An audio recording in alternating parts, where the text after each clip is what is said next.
ಏಳನೇ ತಾರೀಕಿಗೆ ಲೋಕಸಭೆ ಚುನಾವಣೆ ಇದೆ. ಅತ್ಯಂತ ಮಹತ್ವದ ಚುನಾವಣೆ. ನೇರ ಹಣಾಹಣಿ ಇದೆ. ಒಂದು ಕಡೆ ಕಾಂಗ್ರೆಸ್, ಒಂದು ಕಡೆ ಬಿಜೆಪಿ. ಯಾರಿಗೆ ಓಟ್ ಹಾಕ್ಬೇಕು? ಓಟ್ ಹಾಕ್ಬೇಕಲ್ಲ.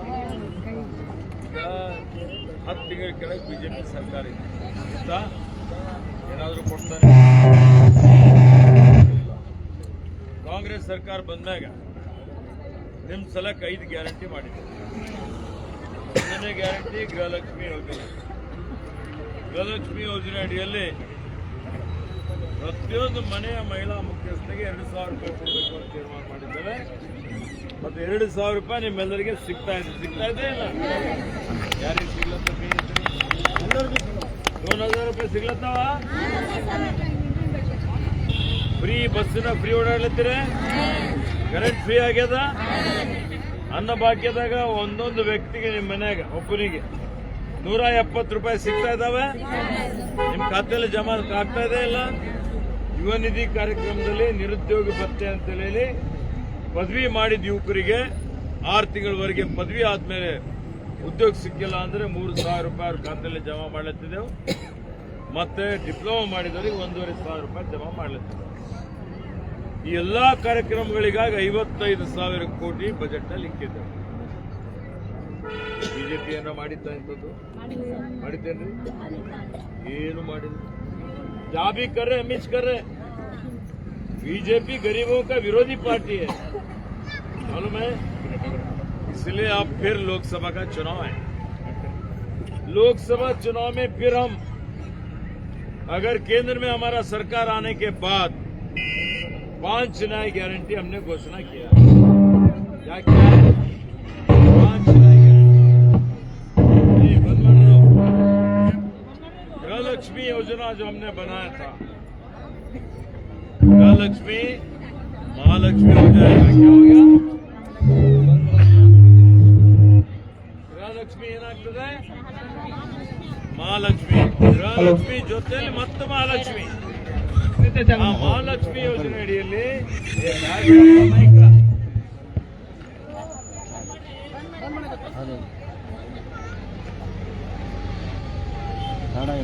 ಲೋಕಸಭೆಯಲ್ಲಿ ನಾವು ಗೆದ್ದ ಮ್ಯಾಗ,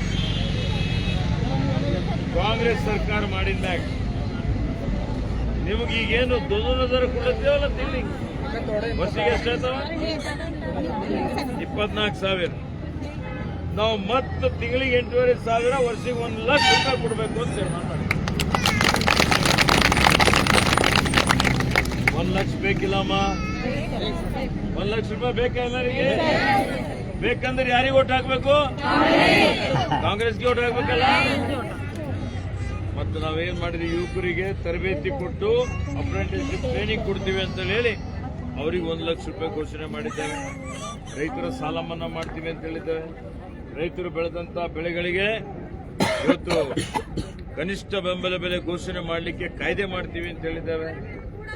ಹೀಗೆ ಇವು ಜಾತಿ ಗಣತಿ ಮಾಡಿ ಸಾಮಾಜಿಕ ನ್ಯಾಯ ಕೊಡ್ತೀವಿ ಅಂತ ಹೇಳಿದ್ದೇವೆ. ಪಂಚ ನ್ಯಾಯ ಉದ್ಯೋಗ ಖಾತ್ರಿ ಯಾರು ಮಾಡ್ತಾರೆ ಕನಿಷ್ಠ ಅವರಿಗೆ ದಿನ 400 ರೂಪಾಯಿ ಕೊಡ್ತೀವಿ ಅಂತ ಘೋಷಣೆ ಮಾಡಿ. 5 ಗ್ಯಾರಂಟಿ.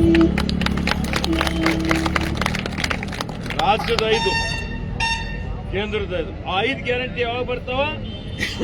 ಸಾಗರ್ ಕಂಡ್ರೆ MP ಆದ್ರ ಸರ್ಕಾರ ಬಂದಿದೆ.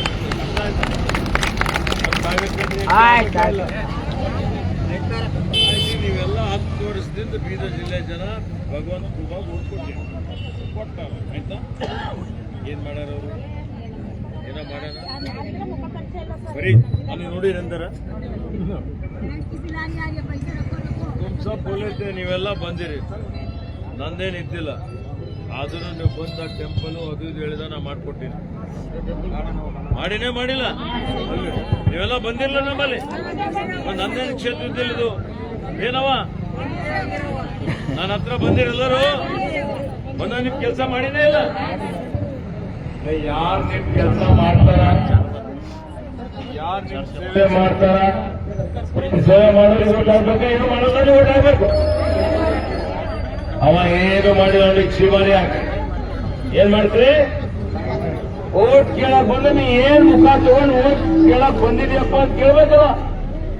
ನಿಮ್ಗೆ 11,000 ಕೊಡಕ್ ನೀವು ಮುಂದ್ 8,500 ರೂಪಾಯಿ ಕೊಡ್ತೀವಿ, ತಿಂಗಳಿಗೆ 10,500 ರೂಪಾಯಿ ಸಿಗ್ತಾವ ಮತ್ತ ಬಂದ್ರೆ ಕೇಳ್ತಾರ ಇಲ್ಲ. ಊರೇ ಬಿಡ್ತಾ ಆಯ್ತಾ. ಇವೆಲ್ಲ ಕೆಲಸ ಮಾಡಿದೆವು, ಮುಂದನೂ ಮಾಡ್ತೇವು. ಅದಕ್ಕೆ ನಿಮ್ದೆಲ್ಲ ಉದ್ಧಾರ ಬರೀ ಕಾಂಗ್ರೆಸ್ ಪಾರ್ಟಿ ಮಾಡ್ಸಕ್ಕಾಗ್ತದೆ. ಇವತ್ತು ರೇಮ್ಕರ್ ಮಂತ್ರಿ ಮಾಡಿದ್ದೆವು, ನಾನು ಮಂತ್ರಿ ಮಾಡ್ಯಾರ, 2 ಮಂತ್ರಿ ಇದ್ದೆವು. ಹಿಂದೆ ನಾವು ಒಬ್ಬನೇ ಇದ್ದ 5 ವರ್ಷ ಕೆಳಗೆ ಅಲ್ಲ, ಈಗ ಡಬಲ್ ಆಗಿದ್ದೆವು. ಅದಕ್ಕೀಗ ನಾನು ಉಸ್ತುವಾರಿ ಇದ್ದೀನಿ, ಹಿಂದೆ ನಾನು ಇದ್ದಿದ್ದು ಮಂತ್ರಿ ರೇಮ್ಕರ್ ಆಗಿದ್ದೇವೆ. ಅದಕ್ಕೆ ನಿಮ್ದೆಲ್ಲ ಸೇವೆ ಮಾಡಲಿದ್ದೆವು. ಸಾಗರ್ ಕಂಡ್ರೆ ಒಬ್ಬ ಕಾನೂನು ಪದವೀಧರ ವಕೀಲ, ಒಬ್ಬ ಯುವ ಶಕ್ತಿ ಅಣುಶಕ್ತಿ ಇದ್ದ ಹಾಗೆ ಯುವಕರಿಗೆ ಮಾಡಿದ್ರೆ ಹೊಸ ಆಲೋಚನೆ ಬರ್ತವೆ, ಹೊಸ ದೂರದರ್ಶಿತ್ವ ಇರ್ತದೆ, ಹೊಸ ಯೋಜನೆಗಳು ತರ್ತಾರೆ. ಅವರು ಬಹಳ ಕ್ರಿಯಾಶೀಲಾಗಿ ಚುರುಕಾಗಿ ಓಡಾಡ್ತಾರ. ಅದಕ್ಕೆ ನಮ್ಮ ಪಾರ್ಟಿ ಹೈಕಮಾಂಡ್ದವರೆಲ್ಲ ಸಾಗರ್ ಕಂಡ್ರೆ ಇಟ್ಕೊಟ್ಟಾರ. ಈಗ ಬರುವ 7ನೇ ತಾರೀಕಿಗೆ ನೀವೆಲ್ಲ ನಿಮ್ಮ ಅಮೂಲ್ಯವಾದಂತ ಮತ ಬರೀ ನೀವರ ಓಟ್ ಹಾಕ್ತೀರಿ. ನಿಮ್ ನೆಂಟರು ಹಾಕ್ಸ್ಬೇಕು, ನಿಮ್ ಮನೆಯವ್ರದ್ದು ಹಾಕ್ಸ್ಬೇಕು, ನಿಮ್ ಮಕ್ಕಳದ್ದು ಹಾಕ್ಸ್ಬೇಕು, ನಿಮ್ ಮನೆ ಸುತ್ತಮುತ್ತ ಆಜು ಬಾಜು ಇದ್ದವ್ರದ್ದು ಹಾಕ್ಸ್ಬೇಕು. ಊರೂರಿಗೆ ಮನೆ ಮನೆಗೆ ಹೋಗಿ ಪ್ರಚಾರ ಮಾಡ್ಬೇಕು. ನಿಮ್ಗೆಲ್ಲ ಇದು ಕಾಂಗ್ರೆಸ್ ಬರೋದ್ರಿಂದ ನಿಮಗೆ ಬಡವರಿಗೆ ಸಹಾಯ ಆಗ್ತದೆ ಅಂತ ಹೇಳಿ ಇದೆಲ್ಲ ಮಾಡಿದ್ರಿ ಅಂದ್ರೆ ಸಾಗರ್ ಕಂಡ್ರೆ ಗೆಲ್ತಾರೆ. ನಿಮ್ಗೆ ಇನ್ನೂ ಹೆಚ್ಚಿನ ಸೌಲಭ್ಯ, ಹೆಚ್ಚಿನ ಒಂದು ಅಧಿಕಾರ ಸಿಗ್ತದೆ. ಕರೆಕ್ಟಾ? ಇಷ್ಟು ಮಾಡ್ತೀರಿ. ಕಾಂಗ್ರೆಸ್ ಸರ್ಕಾರ, ನಮ್ಮ ಸರ್ಕಾರ ಇನ್ನ 4 ವರ್ಷ ನಾವೇ ಇದ್ದೀವಿ. ನಮ್ದೇ ಸರ್ಕಾರ ಇದೆ. ಏನ್ ಮಾಡಿದ್ರು ನಾವೇ ಮಾಡಬೇಕಾಗ್ತದೆ. ನಿಮ್ ಮಂದಿರ ಇರ್ಬೋದು, ರಸ್ತೆ, ಚರಂಡಿ, ಕುಡಿಯ ನೀರು, ಬೀದಿ ದೀಪ, ಉದ್ಯಾನವನ, ನಿಮ್ ಮಾಸಾಸನ, ನಿಮ್ ಮನೆ ಕೊಡುವಂಥದ್ದು ಏನ್ ಕೆಲಸ ಇದ್ರು ರಾತ್ರಿ 12 ಗಂಟೆಗೆ ನಮ್ ದರ್ವಾಜ ನಿಮ್ ತಲೆ ಖುಲ್ಲ ಇದೆ. ನೀವು ಯಾವ ಬಂದು ನಿಮ್ ಸಮಸ್ಯೆ ಬಗೆಹರುತ್ತೆ. ಅರ್ಥ ಇಷ್ಟು ಮಾಡ್ತೀರಿ ಅಂತೇಳಿ ವಿಶ್ವಾಸ ಮಾಡಿ ನಿಮ್ಮೆಲ್ಲರ ಸಹಕಾರ, ಆಶೀರ್ವಾದ ಸಾಗರ್ ಕಂಡ್ರೆ ಅವ್ರ ಮೇಲೆ ಇರಲಿ. ಅವರ ಕ್ರಮ ಸಂಖ್ಯೆ 3 ಇದೆ. ಏನು? 3ನೇ ನಂಬರ್, 3 ನಂಬರ್ ಮೇಗಿದೆ. ಚಿಹ್ನೆ ಯಾವ್ದಿದೆ? ಕೈ ಎತ್ತರಿ, ಕೈ ಕೈ ಕೈ ಕೈ ಎಲ್ಲ ಯಾವ್ದಿದೆ? हाथ है, बराबर है, बराबर. क्या बोले? अरे ठीक है. ನಮ್ಮ ಬೆಂಗಳೂರೆಲ್ಲ ನಾಯಕರುಗಳು ಬಂದಾರೆ, ದೊಡ್ಡ ದೊಡ್ಡ ನಾಯಕರು, ಅಧ್ಯಕ್ಷರುಗಳಿದ್ದಾರೆ. ಅರ್ಥ ಆಯ್ತಾ? ನನಗೆ ಮತ್ತೊಂದು ಕಾರ್ಯಕ್ರಮ ಹೋಗೋದಿದೆ. ರೇಮ್ಕರ್ ಮಾತಾಡಿ ಮುಂದುವರಿಸ್ತಾರೆ. आगे जाएंगे तो पकड़ के बनाते हैं. ಒಳ್ಳೆ MLA ಸಿಕ್ಕಲ್ಲ. ಅದಕ್ಕೆ ಮಾಡಿದವರು MLA ಮಾಡಿ ಅವ್ರು ಬಂದಿರು. ಯಾರಿಗೋ ಮಿನಿಸ್ಟರ್ ಮಾಡ, ನನಗೆ ಮಿನಿಸ್ಟರ್ ಮಾಡಿ ಅಂತ ಬಂದಿರು. ಅವ್ರದ್ದೆಲ್ಲ ಖುಲಾಸು, ಅವ್ರಿಗೆ ಮಂತ್ರಿ ಅವರು. ಅದಕ್ಕೆ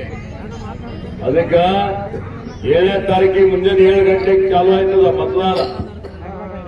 ಫ್ರೆಶ್ ಆಗಿ 7 ಗಂಟೆಗೆ ಲೈನಲ್ಲಿ ನಿಂತು ಬೇರೆಯವರಿಗೆಲ್ಲ ಕರ್ಕೊಂಡು ಬಂದು 11 ಗಂಟೆ ಒಳಗೆ ಎಲ್ಲ ಹಿರಿಯರನ್ನೆಲ್ಲ ವೋಟಿಂಗ್ ಮಾಡಿಸ್ಬೇಕು. ನೀವು ಮತದಾನ ಹಾಕ್ಬೇಕು. ಬಿಸಿಲು ಬಹಳ ಇದೆ. ಅದಕ್ಕೆ ಈಗ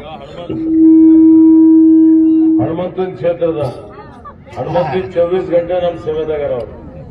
ನಾವೆಲ್ಲ ಹೋದೇವಲ್ಲ ಹನುಮಂತ ವಿನೋದಪ್ಪ ಬಿಡೋದೇ ಇಲ್ಲ ಎಲ್ಲ ಕಡೆ. ಈಗ ಅದಕ್ಕೆ ಅವ್ರಿಗೆ ಏನ್ ಬೇಕು ಡೆವಲಪ್ಮೆಂಟ್, ಅವ್ರಿಗೆ ಎಷ್ಟು ದುಡ್ಡು ಬೇಕು ಅಷ್ಟು ದುಡ್ಡು ಕೊಡ್ತೇವೆ ನಾವು. ಹೆಚ್ಚು ಮಾಡೋದು ಕಾಂಗ್ರೆಸ್ ಕೋಟ್ ಹಾಕ್ರಿ. ಇವತ್ತು ಕಾಂಗ್ರೆಸ್ಗೆ ಮತ, ನಿಮ್ಮೆಲ್ಲರ ಹಿತ. ಅರ್ಥ ಆಯ್ತಾ? ಇಷ್ಟು ಹೇಳಿ ನನ್ನ ಮಾತು ಮುಗಿಸ್ತೇನೆ. ಜೈ ಹಿಂದ್, ಜೈ ಕರ್ನಾಟಕ. ಕಾಂಗ್ರೆಸ್ ಪಾರ್ಟಿಗೆ, ಕಾಂಗ್ರೆಸ್ ಪಕ್ಷಕ್ಕೆ, ಕಾಂಗ್ರೆಸ್ ಪಕ್ಷಕ್ಕೆ.